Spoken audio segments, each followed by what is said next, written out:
大家好，我係 Margaret， 歡迎收睇 Tang Guest Cooking Channel。嚟到刀嘜健康零反式新派賀年菜嘅最後一集啦。過年梗係唔少得同家人朋友一齊食啲暖粒粒嘅嘢啦，所以今集咧會教大家整一個冬天好啱食嘅粵式海鮮椰香粉絲煲。海鮮嘅鮮甜配合埋濃郁嘅椰香，大人細路都一定中意㗎。我今次就特別揀咗刀嘜全新推出嘅高健零反式食油系列，零反式脂肪同零膽固醇，有純正花生油、非基因改造純正芥花籽油同粟米油3款，從源頭出發，有助維持心血管健康，特別適合關注心臟健康同膽固醇嘅人士㗎。今集我會用刀嘜高健零反純正花生油，教大家整粵式海鮮椰香粉絲煲。即刻睇下材料先啦。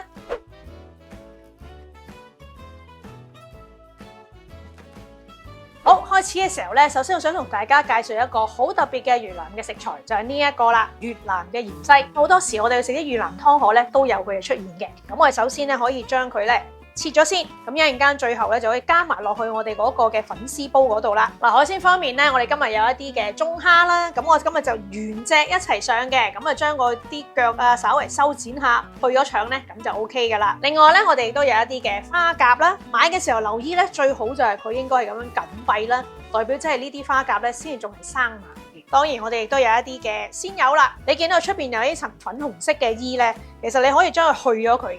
我哋去整嗰個嘅海鮮煲嘅時候咧，個顏色咧就唔使驚俾佢染到紅色晒嘅。入邊啲內臟記得咧都要將佢清洗乾淨嘅。個頭方面咧，我哋就可以將眼以下嘅部分咧，我都切咗唔要嘅。咁呢一個鬚呢一度咧，你就可以將佢切短少少，將呢個翼咧就先將佢掹咗出嚟，將佢切得同樣同嗰啲鬚咧差唔多嘅粗幼度。去到呢一個身咧，我哋就可以切開佢。芥一芥花煮嘅時候咧，佢一攣起咧就睇到啲好靚嘅花紋，芥喺個魷魚嘅入邊之後咧，我哋可以將佢咧切開細細塊。咁我哋啲海鮮咧就準備妥當啦。跟住落嚟咧，我可以先將啲花甲咧出一出水先。好快咧，見到啲花甲已經開晒口啦。一般咧都唔需要太耐，可能3-4分鐘已經搞掂噶啦。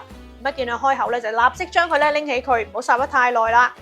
今次咧我會用到刀嘜新推出嘅高健零反純正花生油，優質天然花生精製而成，花生香味濃郁，零反式脂肪，零膽固醇，適合關注心臟健康同膽固醇人士，含天然維他命 E， 具抗氧化功效，減低自由基，不添加人造抗氧化劑，仲可以提升到海鮮嘅鮮味添。而且仲帶有陣陣嘅花生香味㗎。我哋俾啲油落個煲嗰度，可以先擺香啲蒜蓉啦，聞到呢一個蒜香咧，就可以將我哋啲蝦咧就可以擺落去，同佢一齊爆一爆佢，令到你啲海鮮味一陣間出嚟咧會更加濃郁嘅。都可以將我哋頭先啲鮮油咧，亦都加埋落去啦。大火少少，煮到嗰啲嘅海鮮差唔多熟晒咧，我哋都可以灒啲魚露落去啦。咁我啲海鮮咧而家啱緊熟嘅時候咧，我可以將佢咧拎翻起佢先啦。我哋跟住咧可以繼續同一個煲啦，就可以再落2湯匙嘅花生油，整我哋嗰個嘅湯底啦。首先有啲嘅紅洋蔥啦，爆一爆佢。洋蔥開始軟嘅時候咧，就可以加埋我哋嗰啲嘅香茅啦。仲有個南薑，爆一爆佢，攞啲香味出嚟。跟住咧，我哋都可以俾少少嘅薑黃粉，然後咧我就會俾啲嘅椰子水落去，仲有啲嘅檸檬葉，加晒水落去之後咧，可以冚蓋將佢煮一煮佢，等嗰啲嘅香茅、南薑出味咧就 OK 噶啦。煮咗10零分鐘啦，我哋睇一睇呢一個嘅椰子湯底先，嗰啲嘅香茅啊、南薑味出晒嚟啦已經。咁呢個時候咧，我可以將嗰啲嘅香茅咧同嗰啲南薑啊、檸檬葉咧先將佢拎起，跟住咧就可以加埋我哋嘅椰漿啦、甘筍絲啦，跟住當然唔少得就我哋主角粉絲啦。個粉絲咧我預先用啲凍水咧浸咗大概10分鐘，為咗一陣間容易食咧，可以將佢剪一剪佢，咁可以加埋落去啦。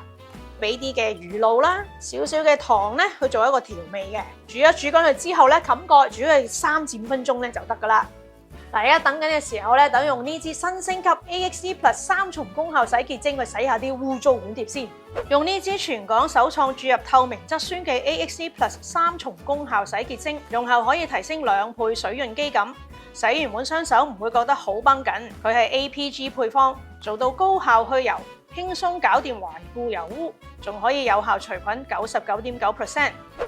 過咗幾分鐘，我哋睇一睇先，嗰啲粉絲都已經開始淋晒啦，索晒嗰啲嘅椰子水啲味道啦。我哋將我哋頭先已經炒咗嘅海鮮咧，呢個時候加埋落去啦。我哋跟住可以再冚蓋，煮多佢大概2至3分鐘咧就搞掂啦。好，最後咧撒埋我頭先嗰啲嘅越南芫茜上面咧，咁就搞掂晒啦。呢道粵式海鮮椰香粉絲煲，足料又入味，軟粒粒，超滿足啊！豐富嘅海鮮配埋浸滿濃郁椰香湯底嘅粉絲，夠晒鮮味。用咗刀麥高健寧反純正花生油去炮製呢個賀年菜，有助維持心血管健康，食得健康又放心啊！嗱，記住要重溫埋上2集，用刀麥全新高健寧反式食油系列整嘅其他 fusion 賀年菜啊！嗱，預祝大家新春快樂，健康過好年！